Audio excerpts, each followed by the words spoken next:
Hello friends, welcome back to my YouTube channel Nigam Gyan. मैं हूं आपका host advocate Kushaldeep Shukla. Friends, जैसा कि आप सबको पता है कि 24 अप्रैल को दिल्ली जुडिशरी एग्ज़ाम होने वाला है और 6 मई को आपका एमपी जुडिशरी का एग्ज़ाम होने वाला है। तो फ्रेंड्स, जब कोई भी एग्ज़ाम होने वाला होता है जुडिशरी का, तो उससे 1 महीने पहले का या 20 दिन पहले का जो टाइम होता है, बड़ा ही क्रूशियल टाइम होता है। आपको जब फास्ट रिवीजन करना होता है, मतलब कि आपको सारे सब्जेक्ट्स कवर करने हैं, कई सारी बेरेक्ट कवर करनी होती हैं। बट उस टाइम पे क्या होता है, कुछ कुछ एस्पिरेंट्स के साथ क्या होता है कि उन्हें कई बार सेक्शन का क्लियर आइडिया नहीं होता है, या फिर उनकी एनालिसिस इस तरह से नहीं रही होती है प्रीवियस ईयर्स की, या फिर जो मोस्टली आस्क्ड क्वेश्चंस हैं एमसीक्यूज वगैरह, उनके बारे में कि कौन से ऐसे सेक्शंस हैं जो रिपीटिटिव हैं, कौन से ऐसे सेक्शन हैं जो बहुत इंपॉर्टेंट हो जाते हैं एग्ज़ाम पॉइंट ऑफ व्यू से। क्योंकि अब वैसे अगर आप देखोगे इंडियन पीनल कोड में 511 सेक्शंस हैं, तो काफ़ी सेक्शंस को पूछना ये तो पॉसिबल नहीं है। तो आप भी समझते हैं इस चीज़ को। तो ऐसे में होता क्या है कि कुछ सेक्शंस ऐसे होते हैं जो कि अगर आप प्रैक्टिस पॉइंट ऑफ व्यू से भी देखें, जिनका यूज़ बहुत होता है, या फिर जो बहुत ही कॉमन सेक्शन है या बहुत ही रेलेवेंट सेक्शंस हैं। तो ये वीडियो में जिन जिन सेक्शंस की मैं बात करने वाला हूँ, या फिर आपको बताऊँ कि इस वीडियो का पर्पस क्या है। इस वीडियो को मैं 2 पार्ट में बनाने वाला हूँ। इंडियन पीनल कोड के इंपॉर्टेंट सेक्शंस की बात करेंगे हम इस वीडियो में।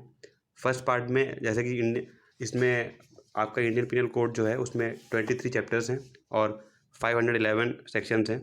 तो इसमें अगर 23 चैप्टर्स हैं तो अराउंड 11 चैप्टर्स तक हम कवर करने की कोशिश करेंगे, ठीक है, ताकि हमारी जो बेरेक्ट है वो 1/2 में डिवाइड हो जाए। आधे चैप्टर्स के सेक्शन को हम इस वीडियो में कवर कर लें कि उनमें से कौन से इंपॉर्टेंट हैं, और आधे जो हैं वो हम इसके पार्ट 2 में कवर कर लेंगे, ताकि वीडियो ज़्यादा लंबी भी ना हो और आपको रेलेवेंट इन्फॉर्मेशन भी मिल जाए। तो फ्रेंड्स, लेट नहीं करते हैं, शुरू करते हैं कि बात करते हैं सेक्शन 1 से कि कौन से सेक्शन जो हैं बहुत इंपॉर्टेंट हैं और कौन से सेक्शन ऐसे हैं जो फ्रीक्वेंटली आस्क्ड हैं। ये जो वीडियो है इसका पूरा ये मतलब मैंने प्रीवियस ईयर्स के कुछ क्वेश्चंस को देखा, कुछ अलग अलग सोर्सेज से मैंने जो एनालिसिस करी है, उस बेसिस पे मैं ये वीडियो बना रहा हूँ। और उसी बेसिस पे मैंने अपनी बेरेक्ट पे मार्क किया है, और वही मैं चाहता हूँ कि आप लोगों को ये चीज़ कन्वे करूँ कि कौन कौन से इंडियन पीनल कोड के सेक्शन ऐसे हो सकते हैं जो कि एग्ज़ाम पॉइंट ऑफ व्यू से, जुडिशरी के पर्टिकुलरली एग्ज़ाम्स जो हैं उनके पॉइंट ऑफ व्यू से ये सेक्शन जो इंपॉर्टेंट हो सकते हैं। फ्रेंड्स, तो लेट नहीं करते हैं और शुरू करते हैं।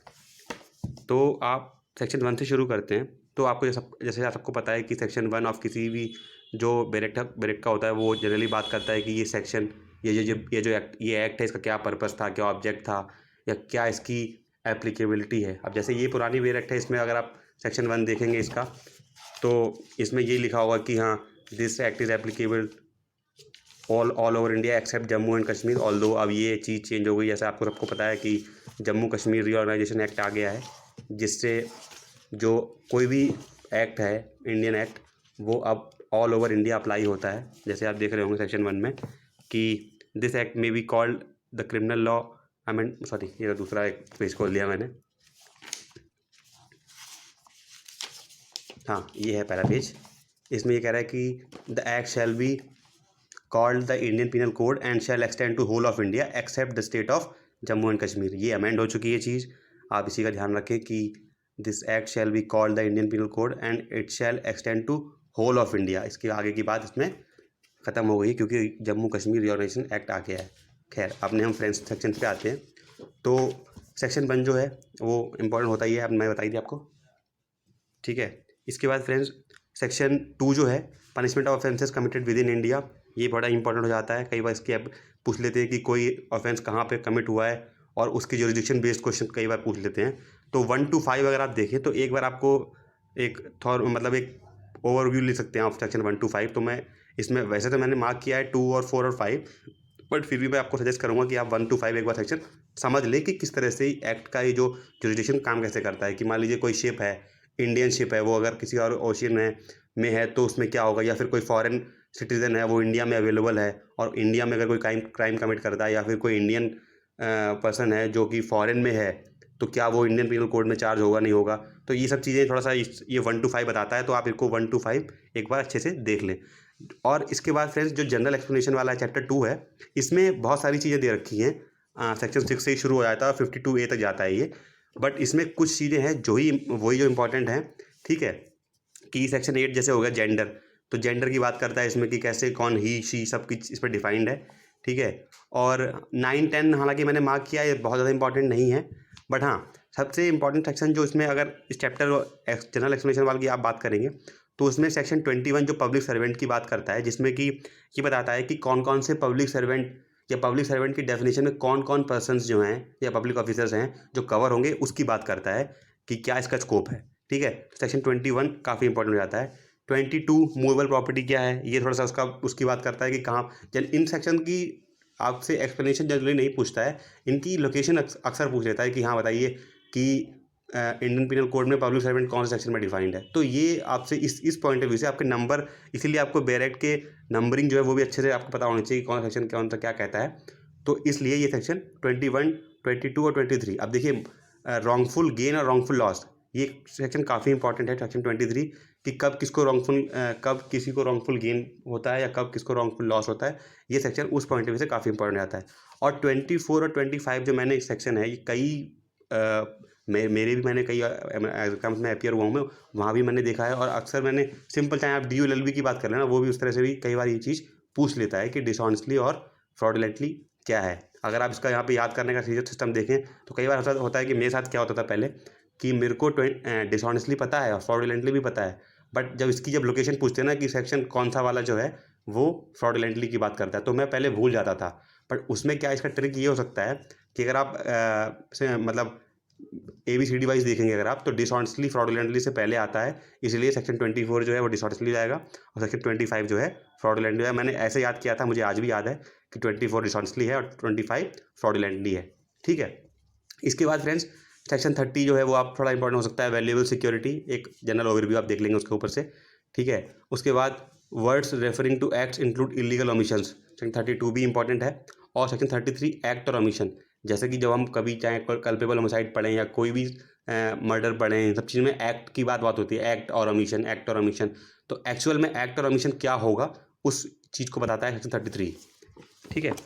और इसके बाद फ्रेंड्स सेक्शन 34, ये मोस्ट इम्पॉर्टेंट सेक्शन फ्रेंड्स है इस चैप्टर का, 34, जो कि बात करता है acts done by several persons in furtherance of common intention. 34 section बहुत इंपॉर्टेंट है, चाहे आप प्री के पॉइंट ऑफ व्यू से देखें चाहे मेंस के पॉइंट ऑफ व्यू से देखें। कई बार शॉर्ट नोट्स पूछता है कि कॉमन इंटेंशन और कॉमन ऑब्जेक्ट में क्या अंतर है। 34 शुड बी रेड विद 149, ठीक है। तो सेक्शन 34 बहुत ही इंपॉर्टेंट हो जाता है फ्रेंड्स। उसके बाद फ्रेंड्स जो सेक्शन 39 है विच टॉक्स अबाउट वॉलंटरली, ये भी काफ़ी इंपॉर्टेंट सेक्शन है, इसे भी आप देख लेंगे। और सेक्शन 41 इलीगली और लीगली बाउंड टू डू, जो इस बारे में बात करता है, ये भी काफ़ी इंपॉर्टेंट सेक्शन हो जाता है फ्रेंड्स। इसके अलावा फ्रेंड्स 44 भी आप देख सकते हो कि इंजरी जो है, जो हम अक्सर कई सेक्शंस में यूज़ करते हैं इंजरी वर्ड, वो इंजरी का मतलब क्या है वो यहाँ पे 44 सेक्शन बात करता है।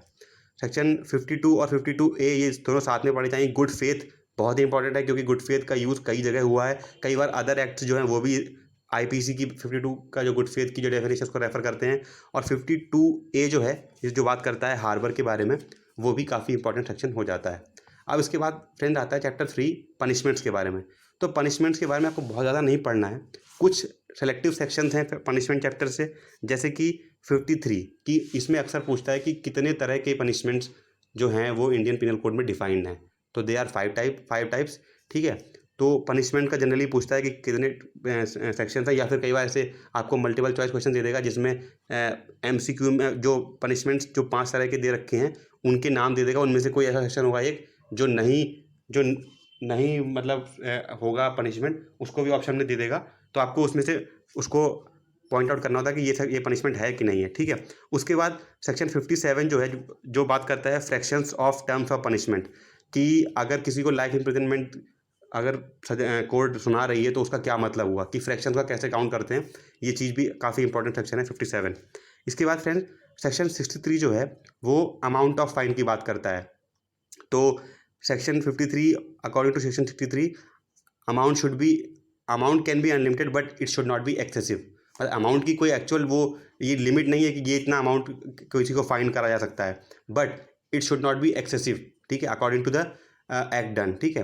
इसी तरह से फ्रेंड सेक्शन 67 जो है विच talks about imprisonment for non payment of fine when offence punishable with the fine only. अगर कोई ऑफेंस जो है जिसमें केवल फाइन है और उसमें अगर नॉन पेमेंट होता है तो क्या कितनी इम्प्रिजनमेंट हो सकती है और क्या कहता है सेक्शन 67, ये बड़ा ही काफ़ी इंपॉर्टेंट हो जाता है। हमने बात कर ली 67 तक। इसके बाद फ्रेंड्स सेक्शन 70, सेक्शन 73, सेक्शन 74 और सेक्शन 75 जो है, इनको आप एक बार थोड़ा सा ओवरव्यू देख लेंगे, थोड़ा सा ऊपर ऊपर से, ठीक है। अब चैप्टर आता है 4 विच टॉक्स अबाउट जनरल एक्सेप्शंस, ठीक है। तो सेक्शन जो जनरल एक्सेप्शन वाला चैप्टर है वो सेक्शन मतलब सेक्शन 76 से लेकर 95 तक तो जनरल एक्सेप्शंस की बात करता है, ठीक है। तो अगर इसको चैप्टर को पूरा आप देखें तो सेक्शन 76 से लेकर 106 जनरल एक्सेप्शन वाला चैप्टर है, ये बहुत ही इंपॉर्टेंट है। मेरा सजेशन पर्सनली ये रहेगा कि ऑल्दो इसमें भी कुछ कुछ सेक्शंस में आपको मार्क करवा सकता हूँ कि आप ये सेक्शन पढ़ लो, ये सेक्शन ज़्यादा इंपॉर्टेंट है, बट सेक्शन 76 से लेके 106 जो राइट ऑफ प्राइवेट डिफेंस के सेक्शन जो हैं उनको भी कवर करते हुए अगर आप देखेंगे तो ये सारे सेक्शन बहुत ही इंपॉर्टेंट हैं, ठीक है। क्योंकि इनमें हर सेक्शन में अपना एक अलग अलग अच्छा ही अपनी तरह से कॉन्सेप्ट दे रखा है। तो मेरे हिसाब से तो आपको सारे सेक्शन पढ़ने चाहिए 76 से लेके 106 तक। बट हाँ, अगर टाइम कम है तो ऐसे में आप सेक्शन 76 देख सकते हो which talks about act done by person bound और by mistake of fact believing himself bound by law. अब सेक्शन 76 जो है it should be read with section 79, क्योंकि सेक्शन 76 और 79 का जो कॉन्सेप्ट है वो मिस्टेक ऑफ फैक्ट और मिस्टेक ऑफ लॉ की बात करता है। तो ये आपको दोनों साथ साथ पढ़ने हैं कंपैरिजन के तौर पे, ठीक है।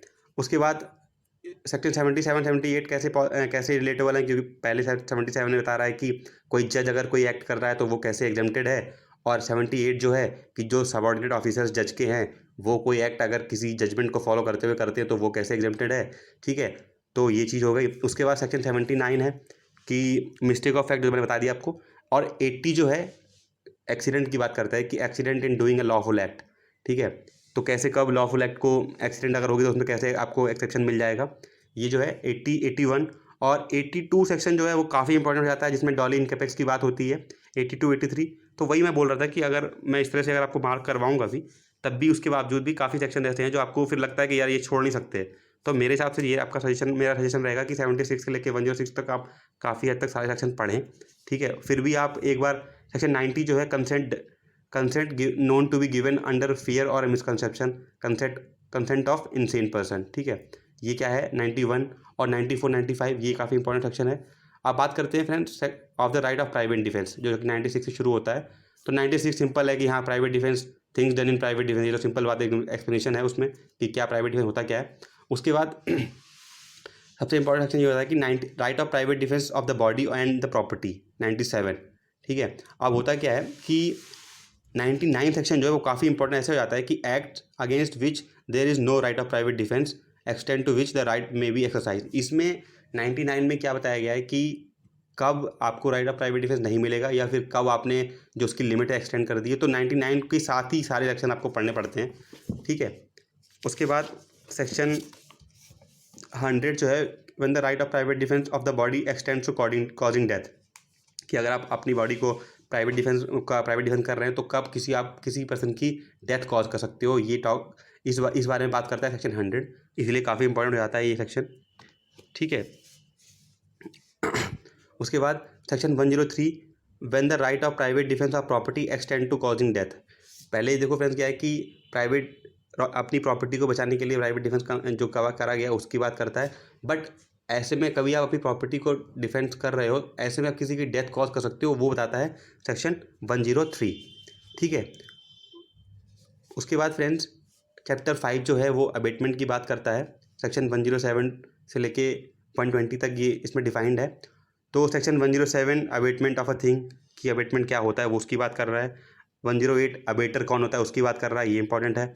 109 punishment of abetment if the act abetted is committed in consequence and where no express provision is made for its punishment, ठीक है। कि अगर किसी प्रोविजन के लिए कोई एक्सप्रेस एक्ट नहीं है तो उसको पनिशमेंट कैसे दिया जाएगा, इस बारे में बात करता है सेक्शन 109। उसके बाद फ्रेंड्स सेक्शन 114 और 115 जो है abettor present when offence is committed, कि अगर कभी कोई ऑफेंस कमिट हो रहा है उसमें जो अबेटर जिसने अबेट किया है वो भी प्रेजेंट है तब क्या होगा। और abetment of offence punishable with death और इम्प्रिजनमेंट, ठीक है। कोई ऐसे ऑफेंस के लिए अगर कोई किसी को कोई अबेट करता है जिसकी पनिशमेंट डेथ और इम्प्रिजनमेंट फॉर लाइफ है तो क्या होगा। ठीक है। उसके बाद section 116 abetment of offence punishable with imprisonment if offence be not committed. ठीक है, 116 भी काफ़ी इंपॉर्टेंट हो जाता है। उसके बाद फ्रेंड्स सेक्टर 5A जो है क्रिमिनल कॉन्स्पिरेसी, इसके दोनों सेक्शन इंपॉर्टेंट हो जाते हैं, 120A और 120B काफ़ी इंपॉर्टेंट सेक्शन है फ्रेंड्स। ये दोनों के दोनों सेक्शन, जिसमें 120A में डेफिनेशन आता है क्रिमिनल कॉन्स्पिरेसी की, और 120B में क्रिमिनल कॉन्स्पिरेसी का पनिशमेंट डिफाइंड है। ठीक है, ठीक है। उसके बाद फ्रेंड्स जो चैप्टर 6 है of offence against the state, 121 से लेकर 130 तक डिफाइंड है, जिसमें सबसे इंपॉर्टेंट सेक्शन जो है फ्रेंड वो है 124A जो सेडिशन की बात करता है। ठीक है, ये काफ़ी बार पूछा गया है और काफ़ी इंपॉर्टेंट सेक्शन है। कई बार इसकी लोकेशन भी पूछ लेता है और सेडिशन में क्या कवर होता है ये पूछ लेता है कई बार, तो ये काफ़ी इंपॉर्टेंट हो जाता है। उसके बाद सेक्शन 130 जो है एडिंग स्केप ऑफ रेस्क्यूइंग और हार्बरिंग सच प्रिजनर, मतलब कोई किसी ने अगर सेडिशन कॉज किया है और उसकी हेल्प करना या उसको हार्बर करना भी पनिशमेंट है और भी एक क्राइम है, तो उसको भी डिफाइन किया है सेक्शन 130 के अंदर। फ्रेंड आई थिंक वीडियो काफ़ी लंबी हो रही है, तो मैं इस पार्ट 1 को जो है वो यहीं पे एंड कर रहा हूँ, और इसके आगे के यानी कि 131 से जो सेक्शंस हैं वो उसको मैं पार्ट 2 में कवर करूँगा। ठीक है, आई होप आपको ये वीडियो इन्फॉर्मेटिव लगी होगी, और अगर आपको ये वीडियो इन्फॉर्मेटिव लगी हो या आपको लगता है कि ऐसा सेक्शन कवर करना चाहिए तो आप अपना सजेशन ज़रूर दें इस कमेंट बॉक्स में। और एक चीज़ मैं और बोलना चाहूँगा कि ये सेक्शंस जो मैं आपको मार्क करवा रहा हूँ ये ऐसे टाइम पे रेफ़र करने चाहिए जब आपके पास टाइम कम है। अदरवाइज़ तो एक जुडिशरी एस्पिरेंट के लिए सेक्शन 1 से लेके लास्ट सेक्शन जो होता है उसको पूरा ही पढ़ना चाहिए। ये एक आइडियल प्रिपरेशन और आइडियल तरीका होता है किसी बेयर एक्ट को पढ़ने का, क्योंकि यू नेवर नो आपसे कौन सा सेक्शन पूछ लिया जाए, किस तरह से पूछ लिया जाए या क्या पूछ लिया जाए। ये शॉर्ट ट्रिक्स, ये शॉर्टकट्स तब यूज़ किए जाते हैं जब आपके पास टाइम कम है, आपको रिवाइज़ करना है और आपको जो कोर एरिया रिवाइज़ करना होता है कि हाँ ये सेक्शन इंपॉर्टेंट है, तब आपको ये सेक्शंस रेफ़र करने हैं। मैं ये बिल्कुल नहीं कहूँगा कि आप सिर्फ यही सेक्शंस पढ़ें। आपको पूरा आपके पास टाइम अगर अच्छे से हो तो आपको सेक्शन 1 से लेके 511 सारे सेक्शन पढ़ने चाहिए ताकि आपका कॉन्सेप्ट बिल्डअप हो। मगर हाँ, अगर टाइम कम है तो ये आप भी जानते हैं कि एग्जामिनेशन जो पेपर सेटर होता है उसके भी पता है कि कौन कौन से सेक्शन रेलिवेंट है कौन से नहीं, तो उस टाइप से पेपर प्रिपेयर होता है, तब आप इन चीज़ को रेफ़र कर सकते हैं। बट हाँ, अगर आपके पास टाइम है तो आप बिल्कुल पूरी बेयर एक्ट पढ़ें, अच्छे से सारा कॉन्सेप्ट बिल्डअप करें। आई होप ये आपको वीडियो अच्छी लगी होगी और अपना सजेशन कमेंट बॉक्स में ज़रूर दें। और अगर आपको मेरी वीडियोस ठीक लगती हों, अच्छी लगती हों, तो आप प्लीज़ चैनल को सब्सक्राइब करें। Thank you so much and have a nice day.